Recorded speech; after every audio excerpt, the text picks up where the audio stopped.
अस्सलाम वालेकुम रहमतुल्लाहि व बरकातहू। नज़रीन इकराम, पाकिस्तान का मुकाबला जनूबी अफ्रीका 3 T20 इंटरनेशनल मैचेस के बाद अब ओडीआई मैचेस की सीरीज़ खेली जाएगी। 3 मैचेस खेले जाएंगे ओडीआई सीरीज़ के। मैं आपको मुकम्मल तफसीलात देने जा रहा हूं, आपको स्केड्यूल भी बताऊंगा, साथ ही साथ मैं आपको पाकिस्तान क्रिकेट टीम का स्क्वाड भी बताऊंगा। इवन पाकिस्तान की मोस्ट लाइकली प्लेइंग 11 कौन सी होगी वो भी आपको बताएंगे। साउथ अफ्रीका क्रिकेट टीम का स्क्वाड कौन सा है, कौन कौन से भारी भरकम खिलाड़ी वापस आ चुके हैं, इस चीज़ पर भी हम बातचीत करने जा रही है। और भी बहुत कुछ है, मुकम्मल तफसीलात आपको मिलने जा रही है। आप तमाम लोगों से बस एक ही गुजारिश है कि वीडियो को आखिर तक देखिएगा, वीडियो को लाइक कर दीजिएगा, चैनल को सब्सक्राइब कर दीजिएगा। आपके ख्याल में ओडीआई फॉर्मेट के अंदर पाकिस्तान की कौन सी ओपनिंग जोड़ी होनी चाहिए? मैं 2 नाम ले रहा हूं, मुझे पता है आप में से अक्सर लोग उससे इत्तफाक करेंगे और कुछ लोग नहीं करेंगे। मैं समझता हूं कि साइम अयूब एंड फ़खर जमान की ओपनिंग जोड़ी होनी चाहिए ओडीआई फॉर्मेट के हिसाब से। बाकी आप लोग मुझे बता सकते हैं कि मोहम्मद रिजवान को ओपनर आना चाहिए या किसको ओपनिंग करनी चाहिए, मुझे ज़रूर आप लोगों ने बताना है, क्योंकि इमामुल हक भी हैं, साथ ही साथ आप लोग जानते हो कि अब्दुल्ला शफीक भी हैं और भी काफ़ी ज़्यादा ऐसे दावेदार हैं जो कि ओपनिंग के स्लॉट पर आते हैं। बाकी आप लोग हमें बता सकते हैं। नाज़रीन कराम, अगर हम सीरीज़ की बातचीत करते हैं तो पाकिस्तान क्रिकेट टीम के लिए सीरीज़ काफ़ी ज़्यादा अहमियत की हामिल है, क्योंकि पाकिस्तान ने गुज़िश्ता जो अवे सीरीज़ के लिए वो ऑस्ट्रेलिया की सीरीज़ के लिए, वहाँ पर पाकिस्तान क्रिकेट टीम ने किस टीम को हराया था आप लोग भी जानते हैं कि ऑस्ट्रेलियन क्रिकेट टीम को पाकिस्तान ने बिछाड़ दिया था। तो अब पाकिस्तानी फैंस वहीं चाहते हैं कि भाई सब ऑस्ट्रेलिया वाला काम पाकिस्तान करे। तो मैं आपको मुकम्मल तफसीलात देने जा रहा हूँ इस बारे में। जबकि अगर हम बातचीत करते हैं तो पाकिस्तान क्रिकेट टीम ने 3 वनडे मैचेस खेलने हैं अब साउथ अफ्रीकन क्रिकेट टीम के खिलाफ। 3 वनडे मैचेस की सीरीज़ का पहला मुकाबला आपको 17 दिसंबर यानी कि 17 दिसंबर को देखने को मिल जाएगा। ये मैच मंगल के दिन को शुरू हो जाएगा। ये मैच शाम के 5 बजे शुरू होगा। अगर हम दूसरे ओडीआई मुकाबले की बातचीत करते हैं तो ये मैच आपको देखने को मिलेगा 19 दिसंबर को।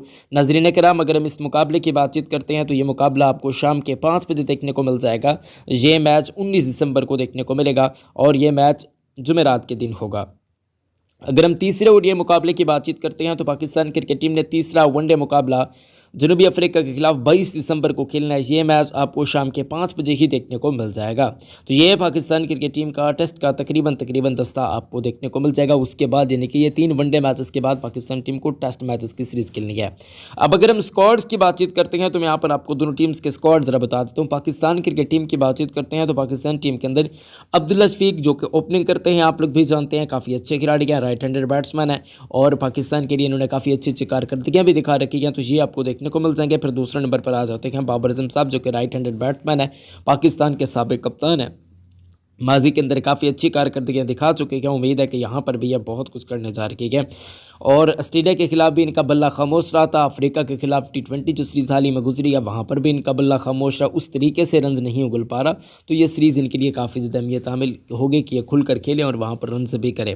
तीसरे नंबर की बातचीत करते हैं पाकिस्तान के उभरते हुए मल्टी टैलेंटेड, मैं समझता हूँ मोस्ट अमेजिंग खिलाड़ी यानी कि जो पावर हिटिंग करते हैं, इरफान खान नियाजी, ये आपको देखने को मिल जाएंगे। फिर चौथे नंबर की बातचीत करते हैं तो यहाँ पर साइम अयूब जो कि लेफ्ट हैंडेड बैट्समैन है, आजकल पाकिस्तान टीम के लिए काफ़ी ज़्यादा अच्छी कारकर्दगियाँ दिखा रखी हैं तीनों फॉर्मेट्स के अंदर, ओडीआई, T20 और वनडे। तो पाकिस्तान के लिए एक अच्छा नेक शगुन बनकर उभरे हैं, तो ये भी आपको देखने को मिल जाएंगे। जबकि अगर हम बातचीत करते हैं नाज़रीन कराम चौथे 5वें नंबर की, तो यहाँ पर पाकिस्तान टीम के तैयब ताहिर आपको देखने को मिल जाएंगे, कामरान गुलाम, दोनों ही एक ही किस्म के खिलाड़ी हैं। कामरान गुलाम थोड़ी बहुत बॉलिंग करते हैं लेकिन तैयब ताहिर प्रॉपर वे के अंदर एक बैट्समैन है। अगर हम बातचीत करते हैं यहाँ पर पाकिस्तान के अगले खिलाड़ी तो वो सलमान अली आगा होंगे। नाज़रीन कराम, आप लोग जानते हैं कि वो पाकिस्तान के वाइस कैप्टन भी बने थे, लेकिन चंद दिनों के लिए वाइस कैप्टन बने थे, फिर उनको हटा दिया गया था। फिर आपको मोहम्मद रिजवान जो कि कैप्टन है पाकिस्तान टीम के, विकेट कीपर होंगे, ये भी आपको देखने को मिल जाएंगे। फिर उस्मान खान, इनके लिए तकरीबन आखिरी चांस होगा।